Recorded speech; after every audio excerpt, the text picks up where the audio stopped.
Punong-puno, walang singaw, parang Edwin. Puno. Ay, para hindi masira.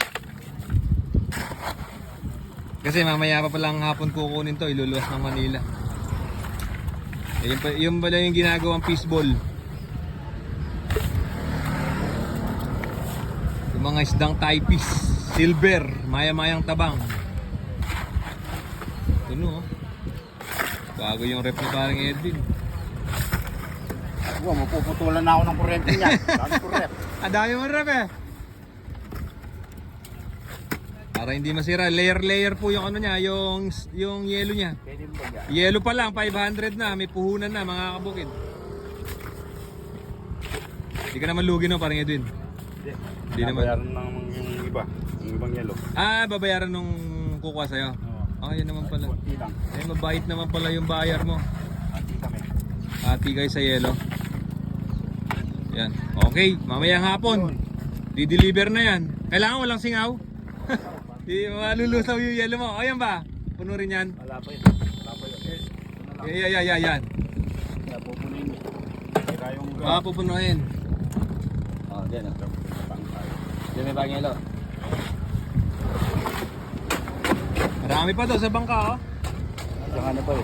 Isang Ballpark. ano pa, oblong. Isang lagayan pa.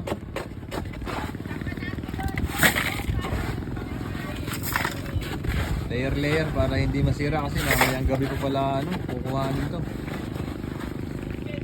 So, bagong huli po yan mga kabukid. Fresh na fresh pa yan. Di ba kulang yelo mo parang Edwin? Meron pa rin. Meron pa daw? Dami mo palang yelo. Ayaw mo ano? Hindi pa nakano yan. Buo pa yan. Dala-dala ng buyer. Ito. Mga naka-bloke naman to. Pinaling order mo, Boss Edwin. Daming ang order si Boss Edwin. Ayan po, dito lang po sila nangunguha. Ayan po mga kabukid, yung mga masipag nating mga isdang naghahagis ng dala. Ayan po. Isusum lang para makita natin ng mabuti. Ayan po. Ayan po, yun po yung baha na pagkatapos ng bagyong Uwan. Yung pong tubig pumunta dito. So, sa iba biyaya po, kamukha dito sa mga taga dito sa may San Agustin, malaking biyaya kasi nga po, eto nga po yung mga isdang nahuhuli nila talagang tinulata. Talagang madaming isda, kaya yung iba mga kabukid inaano na lang, linuluwas ng Manila para gawing fishball. Ito pong ganitong isda na typis, silver, maya-mayang tabang o yung rojo, ginagawa po nilang fishball yan. Yung pa-order kay parang Edwin 1,500 kilos. So pinupuno nila to. Saka to.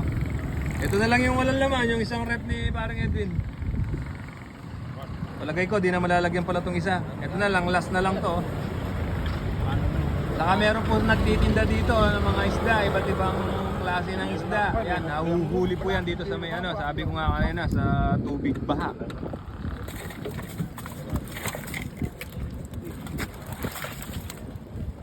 Yun. Wala na naman parang Edwin. Wala na. Kulang pa. Kulang pa? Mga ilang kilo pa? 400 ka sana. 400. May parating ka pa? Wala na. Ewan ko sa mga nandadalaw. Ito depende dito sa mga kumukuha. Pero palagay ko maraming nahuhuli. Ngayong umaga lang po yan huli Ngayong umaga. Ayun, wala. Hindi na po sa yelo. Hindi, meron pa ito. Nakaloke.